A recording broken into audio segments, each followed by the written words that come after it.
নমস্কার, MPA goat farm এবং পোলট্রির পক্ষ থেকে আপনাদের আমাদের এই নতুন প্রতিবেদনে স্বাগত জানাই। আজকে আমরা এই প্রতিবেদনটি যেটা করছি সেটা হলো, আগের প্রতিবেদনে আমরা আপনাদের এই ছাগলটিকে দেখিয়েছিলাম।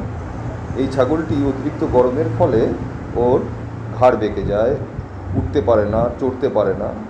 তখন আমরা কিছু মেডিসিন ওর জন্য ব্যবহার করেছিলাম এবং আমরা আগের প্রতিবেদনে জানিয়েছিলাম যে আপনাদের অবশ্যই জানাবো আমাদের এই ছাগলটিকে মেডিসিন ব্যবহার করার পর ওর বর্তমান অবস্থা কী আছে। সেই জন্যই আমাদের আজকের এই প্রতিবেদনটি করা।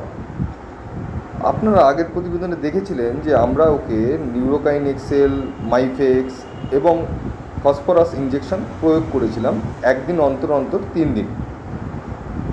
তারপরে আমরা যখন আবার বেশ কিছুদিন পর ওকে ফলো করি, অর্থাৎ আমি বেশ কিছুদিন পর যখন ফার্মে যাই তখন গিয়ে দেখি যে ছাগলটি মোটামুটি ভালোই আছে। ছাগলটি মোটামুটি হেঁটে চলে নিজের খাওয়া দাওয়া নিজেই করছে। আমাদের ওকে ধরে তুলে দিতে হচ্ছে না। আগে যেখানে ও পড়ে যাচ্ছিল, নড়তে চড়তে পারছিল না, ধরে তুলে দিতে হচ্ছিল, সেগুলো কিছু করতে হচ্ছে না, নিজেই চড়ে খাচ্ছে।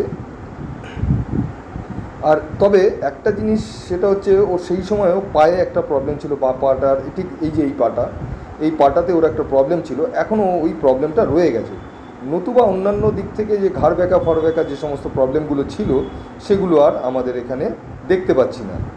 সেই ক্ষেত্রে আমার মনে হয় আমাদের ওষুধগুলো ভালোই কাজে দিয়েছে। যাই হোক, আপনারা আশা করছি এরকম যদি আপনাদের অসুবিধা হয়ে থাকে তাহলে আপনারা এই ধরনের মেডিসিন ব্যবহার করে দেখতে পারেন, তাতে খারাপ হবে না। এই যে ছাগলটি দেখছেন এখন মোটামুটি ভালোই, খারাপ না।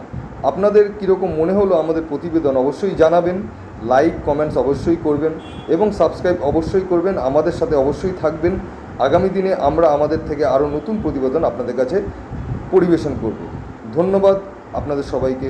আজকের প্রতিবেদন শেষ করলাম।